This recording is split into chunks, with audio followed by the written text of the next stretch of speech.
এই মুহূর্তে রয়েছে যে অশোক দাস নামে এই বাড়িরই বড় ছেলে গত দশমী রাত্রিবেলা এলাকারই কিছু সমাজদ্রোহী যারা প্রতিনিয়তইভাবে এলাকার মধ্যে বিভিন্ন ধরনের ঘটনা তারা ঘটায় এবং করে থাকে কিছু কিছু লোকের প্রত্যক্ষ বা পরোক্ষ মদতে। তো রাজেশ দাস নামে তার সঙ্গে আরও কয়েকজন রয়েছে। তো দশমীর রাতে এই অশোক দাসকে প্রচণ্ড মারধর করে, তার মাথা ফাটে এবং ধারালো অস্ত্র নিয়ে তাকে মারে, যেটা এলাকাবাসীর বক্তব্য আমি এই মুহূর্তে এসে শুনেছি।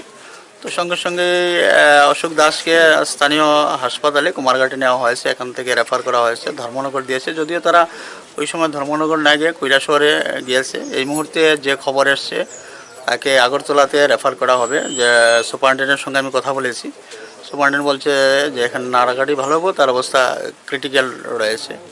তো অ্যাকচুয়ালি এই রাজেশ দাস বা তার সঙ্গে আরও 2-4টি ছেলে এলাকায় বিশাল এলাকার মানুষ, অনেক লোকজন রয়েছে, সবারই একই বক্তব্য, যারা এই এলাকায় প্রতিনিয়ত এইভাবে ঘটনা ঘটিয়ে যাচ্ছে, ওকে মারছে, ওর বাড়িতে ঢুকছে, বিভিন্ন ধরনের হুমকি ধুমকি সন্ত্রাস এগুলো চালিয়ে যাচ্ছে, সেটা দীর্ঘদিন ধরেই। তো আমি খবর শোনার পরে এই আসছি।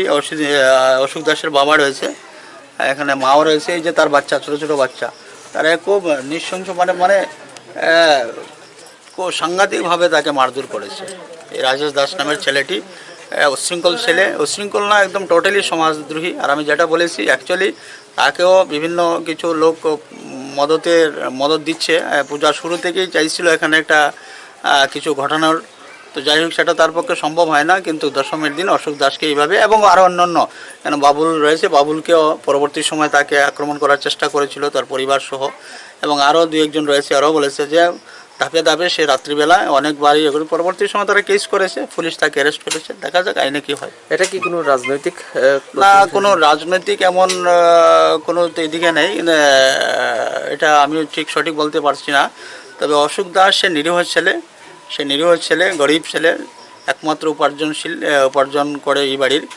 তো অ্যাকচুয়ালি রাজেশ দাস জানি না সে কী করে, কিন্তু সে সমাজদ্রোহী হিসাবে এলাকার কাছে চিহ্নিত, যেটা এলাকাবাসী যেটা বলছে, যে প্রায় বিভিন্ন ধরনের অসামাজিক কাজের সঙ্গে সে যুক্ত থাকে। এর আগেও একবার তার উপর একটা কেস হয়েছিল, তো তার স্ত্রী, তার মা আমার কাছে গিয়েছিল, কান্নাকাটি করেছিল।